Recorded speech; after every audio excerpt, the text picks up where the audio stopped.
Ito ang mainit na balita na siyang dapat malaman ng taong bayan at tila usap-usapan ngayon sa mundo ng social media. Sadyang tunay nga talaga na hindi mananaig ang kasamaan laban sa katotohanan. Pero bago tayo magpatuloy, kung bago ka pa lang sa aking channel ay huwag mo nang kalimutang mag-like, comment at mag-subscribe para lagi kang updated sa mga susunod nating video. Ayon nga sa kumpirmadong balita, Source Online, itinuturing ni Senator Ping Lacson, chairperson ng Senate Blue Ribbon Committee, na isang malinaw na pambabastos hindi lamang sa kaniyang pinamumunuang komite kundi sa buong Senado ang inilabas na minority report kaugnay ng investigasyon sa umano'y maanumalyang flood control projects. Sa kanyang pahayag, iginit ni Lacson na ang naturang dokumento ay hindi lamang pagkontra sa findings ng komite kundi isang hayagang paglapastangan sa itinakdang proseso at sa institusyon mismo ng Senado. Kung matatandaan ay tahasan ngang nagpahayag ng pagkadismaya si Senator Dante Marcoleta sa takbo ng investigasyon ng Senate Blue Ribbon Committee patungkol sa issue ng umano'y flood control korupsyon sa ilalim ng pamumuno ni Senator Ping Lacson bilang isang chairman ng komite. Bagamat ipinagtanggol ni Lacson ang takbo ng mga pagdinig at sinabing kulang lamang sa oras, malinaw na hindi ito sapat na paliwanag para kay Marcoleta. Aniya kung talagang seryoso mano ang Senado sa paghahanap ng katotohanan, dapat inuuna ang paghabol sa ebidensya, hindi ang pagputol sa diskusyon. Bilang tugon, kabilang si Senator Marcoleta sa mga nagsulong ng isang minority report na nagsisilbing babala na may mga aspeto ng investigasyon na maaaring maiwan at matabunan kung hindi agad kikilos ang komite. Para sa senador, ang investigasyon ng Senado ay hindi dapat matapos sa banggit kundi sa pagpapatunay. Kaya naman, anong masasabi nyo dito mga kababayan? At para sa bupang detalye ng balita, narito't panoorin pa natin ang full video. Ito po, pag-usapan natin na itong minority report. Ito ngayon yung malaking balita po sa araw na ito. Pero hindi pa yan. Hindi pa yan yung sinasabi kong malaking balita. O sige po, pag-usapan po natin ito. Ito ang pinansagang minority report ng Senate Minority Block. Nako. Ito po, ha? Kailangan diinan nyo to. Diinan nyong mabuti ito. Huwag nyong kakalimutan. Ikalat nyo po sa YouTube. Ikalat nyo po sa Facebook. Kung meron kayong TikTok, ikalat nyo sa TikTok. O kung meron kayo kung ano man. Kung may basurahan kayo, ikalat nyo rin sa basura. Lahat po ikalat nyo. Idikit nyo sa mga kotse nyo. Dahil dito, ha? Tumbok na po si Bongbong Marcos. O wala na siyang kawala dito. Lahat po, ha? Lahat po ng mga tinatawag nila mga witnesses, mga kahit palpak na witnesses, itinuturo patungo kay Saldico or patungo kay Tambi or patungo dun sa may question mark. At alam naman natin kung sino tong question mark na ito. Sige nga. Pakisabi kung doon sa mga hindi nakakaalam, sino itong nasa question mark. Sige, ilagay nyo sa comment section. Hindi nyo kilala? Lagay nyo. Sino yung question mark na yan? Flood control scandal. Malinaw na nakaturo raw kay dating House Speaker Martin Romualdez ang pananagutan base sa ilang nagsalita sa mga hearing ng... Tingnan mo to, ha? Tingnan mo tong loko-lokong Bernardo na ito. Ha? Kung sino ang itinuturo. Pero hindi niya itinuro si Speaker. Dapat bang paniwalaan tong animal na to? 'Di ba? But anyway, itinuro niya si Saldico. Pero didikit din yan eh. Hindi po pwedeng makakagalaw tong isa pang animal na ito kung walang mas malaking animal. Kung walang crocodile. Mas malaking buhaya. At yung pinakahari ng buhaya yung question mark. 'Di ba? Hindi ka paniwala sa lahat ng mga nagtestigo eh. Ito lang yung walang itinuro eh. Kaya naman, tong animal na ito ang kinuha, ito ang binigyan ng hinihingan si Diskaya. Pinapasok sa witness protection program, hindi pinapasok. Ito yung kompleto, ilalabas lang natin. Tingnan mo natin. Sinong ipinasok nila? Yung hindi itinuro si Saldico, ay hindi tinuro si Tabaluslos. Ang dapat pinapasok dyan, si Diskaya. Yan ang reliable na witness. Nagturo lahat, pati si Gutesa. Although si Gutesa tumanggi talaga. Kaya itong Bernardo na ito, peking witness to. Subukan mo. Subukan mo, ituro niya si Tambi. Wala na to hindi na to gagawing state witness. Ito po, mga kababayan, ito'y maliwanag. Ito'y malawakan. Malawakan po itong pagtatakip doon sa mastermind. Sino pa ba mastermind? Itong si Tambaluslos na ito at saka itong si question mark. Kaya dapat yung mga witnesses na inililigtas si Tambi, bitayin. Yung mga politiko na nililigtas si Tambi, bitayin. Yung mga vloggers na nililigtas si Tambi, bitayin. Kumikitang malaki yan. Pangkabuhayan yan, mga animal yan. Ha? Blue Ribbon Committee. Yung arrows kasi, base sa nagtuturo sa kanya, at mababasa nyo rin sa kanilang mga testimonies, individual. Talagang, for example, Gutesa, tinuro si Saldico and Martin Romualdez. Si Diskaya, nabanggit din ang pangalan ni Martin Romualdez. At yung mga iba, si Alcantara, si Bryce Hernandez, pinagtuturo kung sino-sino, at papunta lahat sa direksyon ni Martin Romualdez. Ay, kaya nga, di ba? Bakit si Bernardo? Hindi itinuro. We are watching you. Sinusubukan pa ng GMA Integrated News na makuha ang panig ni Romualdez. Asan ka na, Romualdez? Hindi ka na makapagpakita sa camera kasi baka nangangayayat ka na. Hindi natin alam. May cancer na ito eh. Ay, nako, ang laki po ng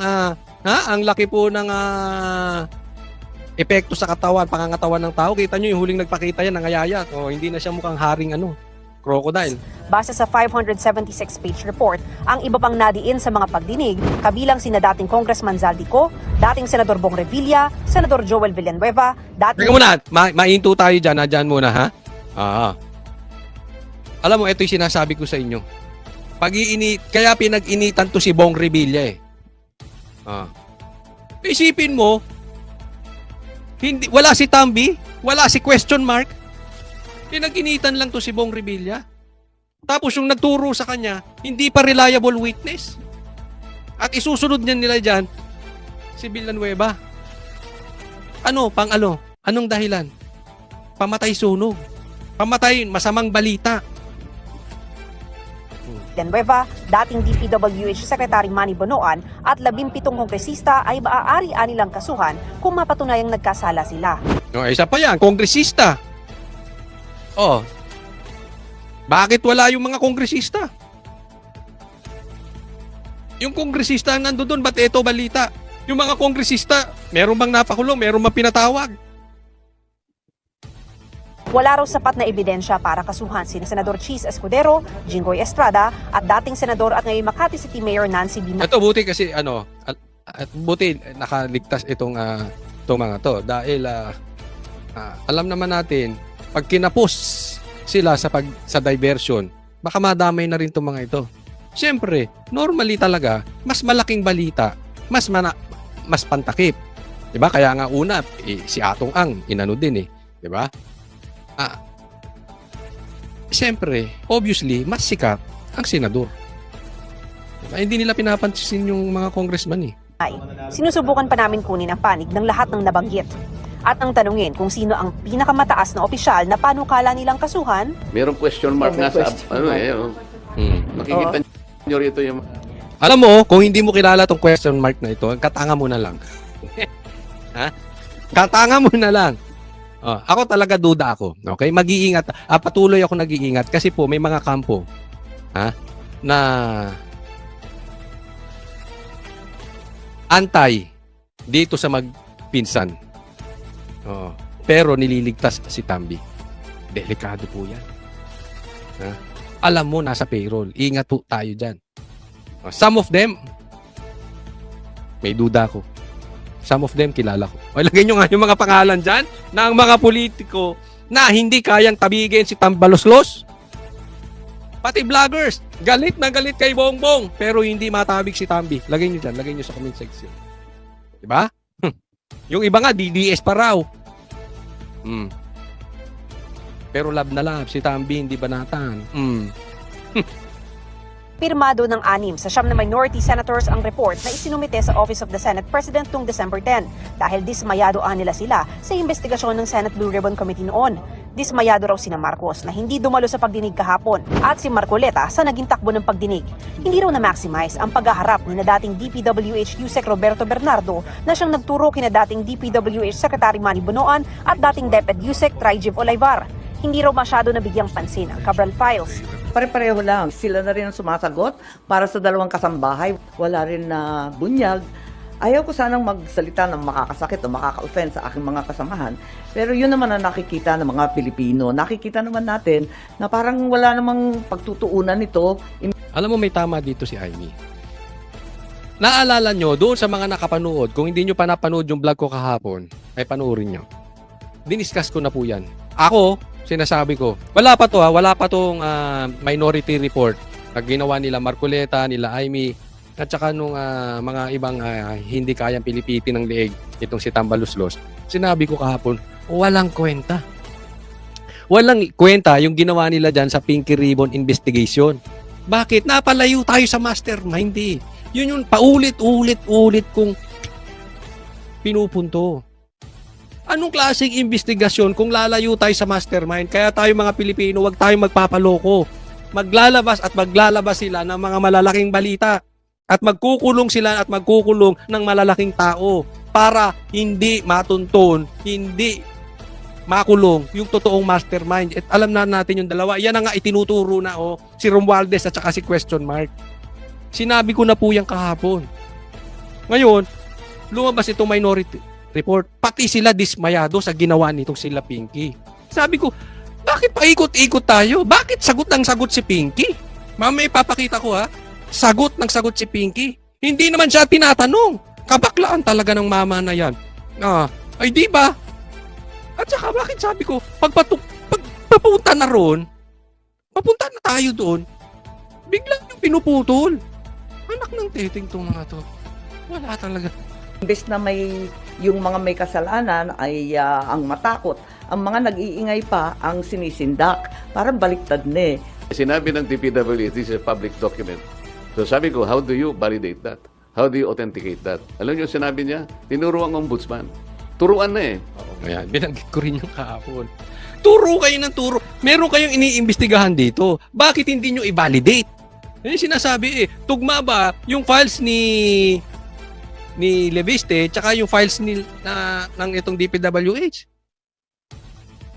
Itutugma lang naman. Ang daling kasabihin niya, lahat pasa kay ombudsman, pasa kay ombudsman, pasa. Alam naman natin niya si ombudsman. Aram naman din natin ang karakas niyan. But anyway, di ba? Wag na kayong mag-blue ribbon. Ako sa akin lang, tigil-tigilan nyo na investigasyon kung lahat ipapasa nyo sa ombudsman. Ngayon pa lang ipasa na natin lahat sa ombudsman. Gusto nyo pati asawa nyo, ipasa nyo na sa ombudsman, mga animal. Pasa kayo ng pasa, turo kayo ng turo. Parang gusto nyo gawing tagapagligtas. Ito si Boying. Hindi ba? Hindi naman kailangan nun. Meron kayong separate responsibilities. Anong purpose nito? Di ba? Ngayon lang tayo. Kailan ba nauso lahat ng iimbestigahan pasa sa ombudsman. Kahit sa Senate hearing. Anong purpose nyo? Kung ako iimbestigahan nyo, sasabihin ko sa inyo, pasa nyo na lang sa ombudsman, mga animal kayo. Imbitahin ako sa hearing na yan? Sabihin ko, pasa nyo sa ombudsman. Pati asawa, pasa nyo na rin. Lalo kung sakit sa ulo. Then, wag nyo papasa yung mga asawa nyo, Delikado yung mga girlfriends, boyfriends, pwede. wag. Delikado yun sa ombudsman. Nakaw! Hindi naman mandate ng ombudsman silang kinakailangan daw ma-forensic. The law does not require a forensic. Ikumpara mo lang. It can be considered, it will be equivalent to the best evidence rule. Sabi ni Senate President Tito Soto, pinadala nila sa Blue Ribbon Committee ang report dahil hindi naman talaga ito dapat sa opisina niya pinadala. It has been submitted to my office, then it's unofficial. Kasi dapat magsasubmit ang minority report sa pagkatapos ng committee report, isasubmit yun doon sa Bills and Index, hindi sa akin. Pagkatapos yung committee report, Iba naman to sa minority. Ang pinag-uusapan nila dito yung files. No, magkaiba sila magkaiba sila ng opinion. Ano ba, tatagal na nilang veterano, di ba? Ang tatagal na nilang legislator, Bakit sa Senate President's Office ipapalala? Pang media, ano silbi nun even a majority report, kahit anong Blue Ribbon Committee report yan, unless tinake up sa plenary, ay wala yan. It's simply a piece of paper. No, yeah. So sa makatwid, pasa na lang lahat. Yan yung sinasabi ko, pasa na lang natin sa ombudsman. Gagalit. Siya pa nagsasabing pang media. Allergic kayo? Yan yung sinasabi ko At yan din yung sinabi ni Libiste. Allergic. Yung mga animal na talagang magkaroon ng Ghost Projects investigation. Kaya putol-putol Ano, magpapahinga na naman kayo ng 1 buwan. Tapos ombudsman na. Jesus. Sagot naman ni Soto sa pagkadismaya ng ilang minority senator sa pagdinig kahapon. Kanya-kanyang opinion You are entitled to your own opinion. Opinion ng iba, okay lang sapagkat nabuksan. Okay, di ba? Ngayon, merong mga mga nabitawan na pwedeng i-follow up in the next hearing. Kulang na oras Umaten sila sa susunod para yung mga kulang, mapunoan nila. Ayun, nako, nagalit na. Meron na naman binanatan. Ha? Ikaw naman kasi, Aimee, mag-attend ka rin. Oo. Di ba?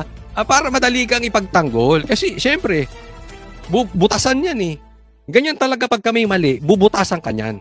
Hindi na yan pupunta doon sa... Di ba? Anong pinaka-question dito? Bakit napalayo tayo? Anong klaseng hearing yan? Bakit tayo napalayo? Kay Tambaluslos. O anong sagot niya? Umatin ka kasi. So, butasan. Kaya Aimee, pumasok ka. Ngayon, pag hindi ka pinagsalita, pag hindi ka rin makapagtanong, hindi ka pinayagan ng kung ano-ano, ay di sa kabakbakan natin sa media, bakbakan mo. At least meron tayong bala. Di ba? Kasi gagamitin nga. No, sabi, kulang na kulang sa oras. Galit na si Tito Soto. Kulang na kulang sa oras. Halatang halata ka naman, Tito Soto. Kulang na kulang sa oras. Kaya, sa iba, Blue Ribbon, sa susunod na Blue Ribbon hearing, pag-uusapan yung mga hindi natalakay. Diyan na nga, naghanap-harap na sila Bonoan, sila Bernardo. Dapat ginisan nyo na. Kasi pag ginisa mo yan si Bernardo, pupunta yan sa mastermind. Ang problema, nagamit yan si Bernardo para iligaw. Pambihira kayo. Obvious na obvious Hindi lang yan, pati nga yung mga kasambahay di umano. Hindi na busisi ng maayos. Tapos sasabihin nyo sa next hearing. Pustahan tayo next hearing, lalo tayong malayo dun sa mastermind. Lalo na yung state witness, hindi nyo hahayaang mapabusisi din. Bakit? Magkakabuhol-buhol masasabi niya ng totoo. At alam naman natin yung totoo, pinoprotektahan nyo, di umano. Next topic po tayo. Ito pag-usapan din natin, may connection po ito. Ituloy po natin ang usapin doon sa itong minority report. At malawak po kasi ito Marami silang kina-question, nakapalpakan itong pinky ribbon. So pag-usapan po natin yan. Ang mabigat na puntong binanggit sa pagdinig ay ang 30 Tamarind Street, ang umano'y drop-off point ng 1 bilyong piso. Ayan, okay?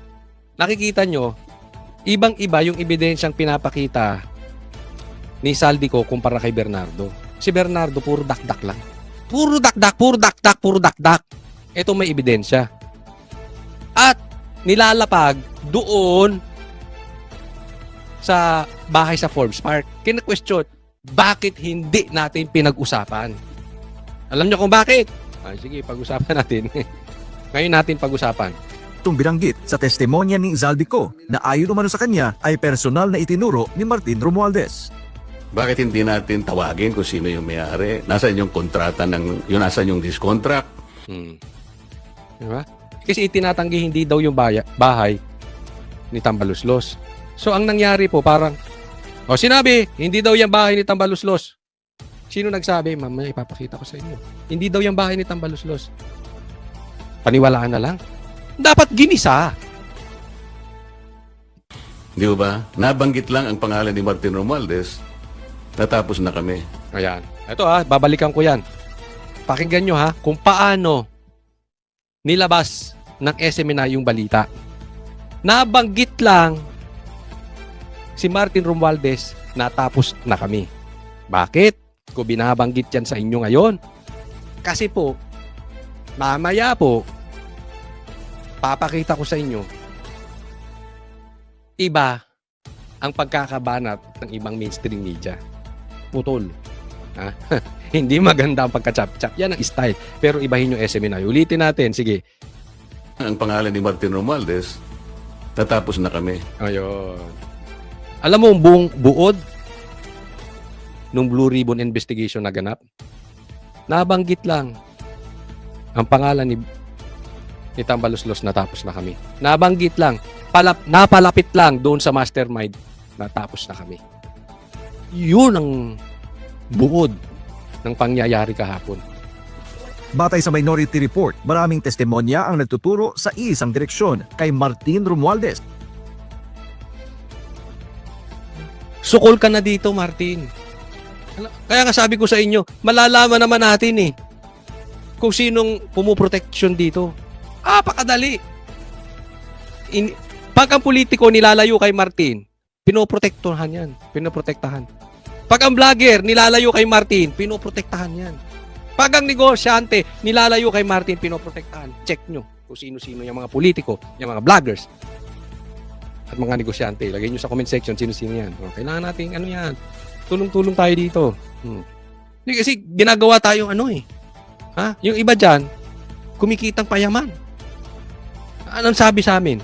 Di umano sabi sa amin. Ang laki po ng kinikita niya mga yung animal na yan sa kay Romualdez. Papayag ba kayo? Sige pa rin na suporta nyo sa mga vloggers na kumikita lang kay Martin? Ito, di ko alam kung ito may katotohanan, pero ang balita sa amin, 1M pa ang bigayan. Animal. Amant. Kutsoli, naiingit ka? Hindi po. Hindi po. Inoperan din kami niyan.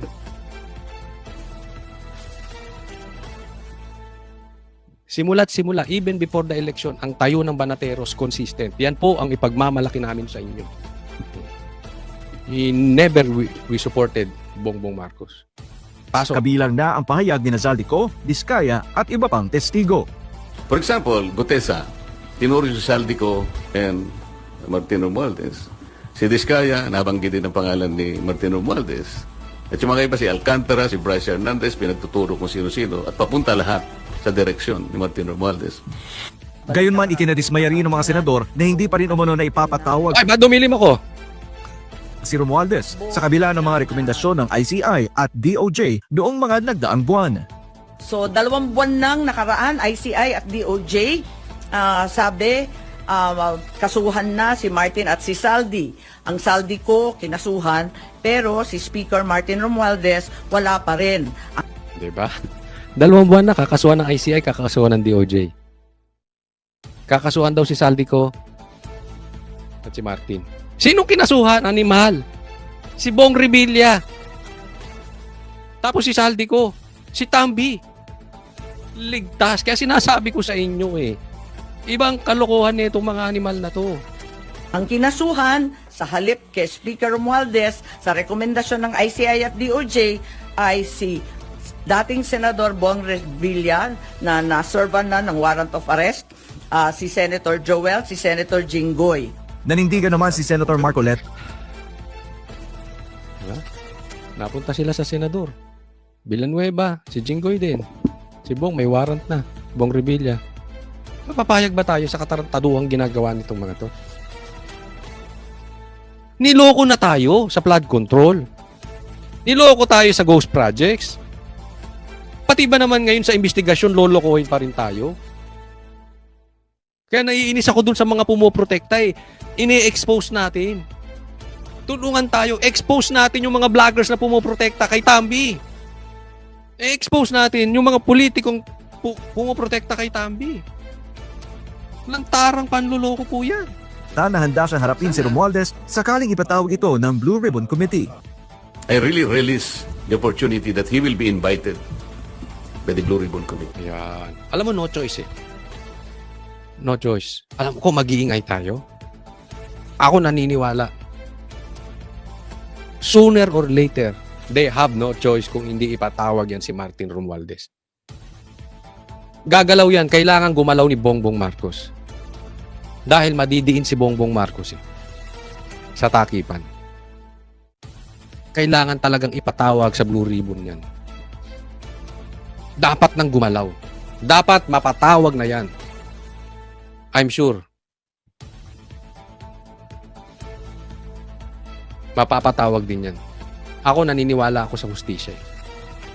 Sooner or later, pagbabayaran ni Martin lahat ng kasalanan niya. And I promise you, you will not be disappointed in the questions that I'm going to ask him.